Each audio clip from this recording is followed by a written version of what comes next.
कल मैंने किसी को ये कहते सुना कि सास कभी माँ नहीं बन सकती। हाँ, सच है। सास कभी माँ बन ही नहीं सकती, क्योंकि अगर माँ अपनी बेटी को सुबह जल्दी उठने के लिए डांटती है, हो सकता है उसे दो थप्पड़ भी मार देती है, तो बेटी कभी भी उसको पलट के जवाब नहीं देगी और उठ करके उसे जो करना होता है वो काम करेगी। लेकिन यही चीज अगर सास कर दे तो घर में हंगामा हो जाएगा।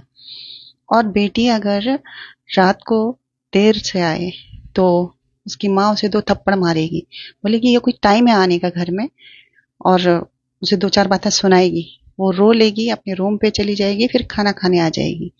लेकिन कभी भी अपनी माँ को उल्टा सीधा नहीं बोलेगी, और सोशल मीडिया पे ये नहीं कहेगी कि मेरी सास ने, मेरी माँ ने मुझ पे हाथ उठाया या ये किया, कुछ नहीं कहेगी।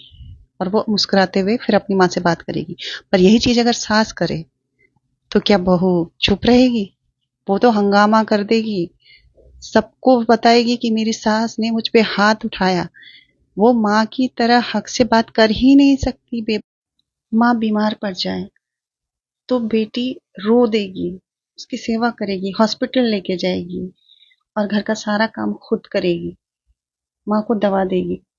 लेकिन अगर वहीं पर सास बीमार पड़ जाए तो क्या वो ये करेगी? वो ये सोचेगी कि सास तो बहाने बना रही है कि सारे काम मुझसे ही करवाने हैं इनको। थोड़ा सा तो काम करती है, वो भी नहीं करेगी आज तो। और लोगों को यही बोलेगी कि भाई मेरी सास मेरे साथ इतना जुल्म करती है, सारा काम मुझसे करवाती, खुद कुछ नहीं करती। अब जब बहू बेटी नहीं बन सकती तो सास माँ कैसे बन जाए? ये रिश्ते दोनों तरफ से बनते हैं, एक तरफ से नहीं बनते।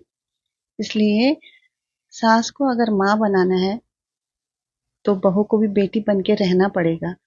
वो हक से अगर कुछ कह दे तो उस पे चिल्ला करके उसे उल्टा सीधा ना बोल करके ये सोचो कि वो मेरी माँ है, वो मुझे कुछ भी कह सकती है। तो दोनों का रिश्ता बहुत ही प्यारा हो जाएगा। बस सोचने की बात है, समझने की बात है।